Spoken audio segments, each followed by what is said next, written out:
কল্পনা করুন, পুরো পৃথিবী নিঃশ্বাস বন্ধ করে তাকিয়ে আছে একটি ফুটবল মাঠের দিকে। একদিকে আর্জেন্টিনা, অন্যদিকে ফ্রান্স। স্কোর ৩-৩। ১২০ মিনিটে অবিশ্বাস্য লড়াই শেষ।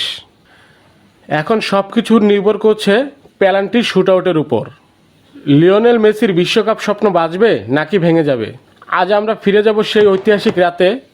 কাতারের লুসাইল স্টেডিয়ামে হাজার হাজার দর্শক আর কোটি কোটি ফুটবল প্রেমী অপেক্ষা করছে শেষ ফলাফলের জন্য। রেফারির পেনাল্টি শুটআউট শুরু করার প্রস্তুতি নিচ্ছেন। প্রথম শট নিতে আসছেন ফ্রান্সের সবচেয়ে বড় তারকা কিলিয়ান এমবাপ্পে। এর আগে তিনি ফাইনালে হ্যাটট্রিক করেছেন। চাপ তার উপরও কম নয়। গোল পোস্টের নিচে দাঁড়িয়ে আছেন এমিলিয়ানো দিবু মার্টিনেজ। পুরো টুর্নামেন্ট জুড়ে যিনি আর্জেন্টিনার নায়ক হয়ে উঠেছেন।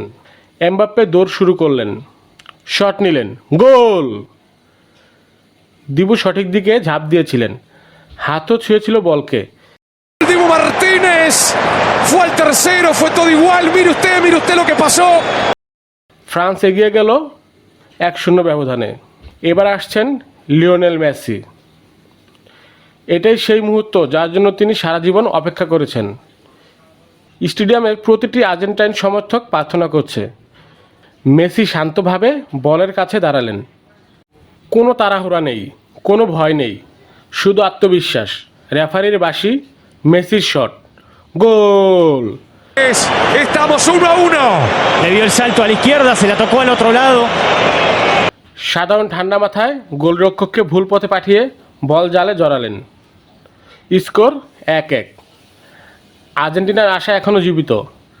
ফ্রান্সের দ্বিতীয় শট নিতে এলেন কিনসলে কোমান।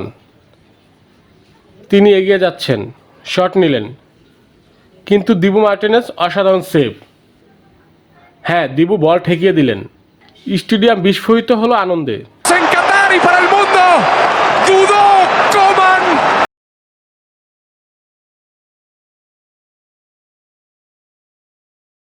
আর্জেন্টিনা এখন এগিয়ে যাওয়ার সুযোগ পেল। এরপর এলেন পাওলো দিবালা। মাত্র কয়েক মিনিট আগে মাঠে নেমেছেন, কিন্তু সাহসী যোদ্ধার মতো এগিয়ে গেলেন।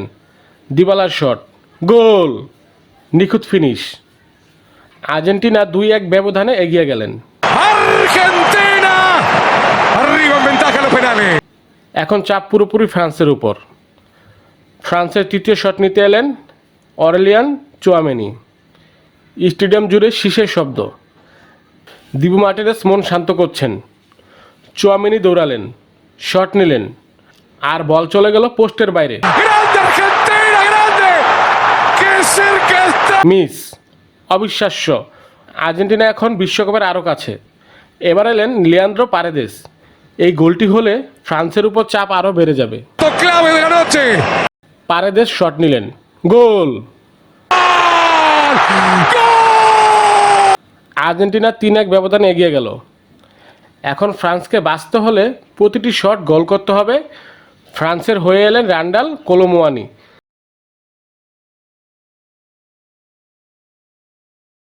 তিনি গোল করলেন, গোল! স্কোর হলো 3-2। কিন্তু আর্জেন্টিনার সামনে এখনও সোনালি সুযোগ। একটি মাত্র গোল, মাত্র একটি গোল ইতিহাস বদলে দিতে পারে। এগিয়ে গেলেন গঞ্জালো মন্তিয়েল, একজন সাধারণ ফুটবলার, কিন্তু এই মুহূর্তে পুরো দেশের স্বপ্ন তার পায়ে। মন্তিয়েল বল সেট করলেন। স্টেডিয়াম নিস্তব্ধ। কোটি কোটি মানুষ টেলিভিশনের সামনে অপেক্ষা করছে। রেফারির বাঁশি। মন্তিয়েল দৌড়ালেন, শট নিলেন, গোল! আর্জেন্টিনা বিশ্ব চ্যাম্পিয়ন। 36 বছরের অপেক্ষা অবসান। লিওনেল মেসির স্বপ্ন পূরণ। পুরো আর্জেন্টিনা আনন্দে কেঁদে উঠল। মেসি হাঁটু গেড়ে বসে পড়লেন, তার চোখে জল। সারা ক্যারিয়ারে যা বাকি ছিল অবশেষে সেটিও অর্জন করলেন। ফুটবলের সবচেয়ে বড় পুরস্কার এখন তার হাতে।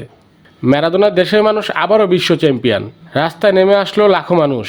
নীল সাদা পতাকায় ঢেকে যায় পুরো দেশ। এটি শুধু একটি ট্রফি জয় ছিল না, এটি ছিল একটি জাতির স্বপ্ন পূরণ, একজন কিংবদন্তির গল্পে পরিপূর্ণ সমাপ্তি। আর সেই কারণে 2022 সালের বিশ্বকাপ ফাইনালকে বলা হয় ফুটবল ইতিহাসের সবচেয়ে মহান ফাইনালগুলোর একটি। লিওনেল মেসি অবশেষে বিশ্বকাপ জিতেছেন। আর্জেন্টিনা আবারও বিশ্বসেরা।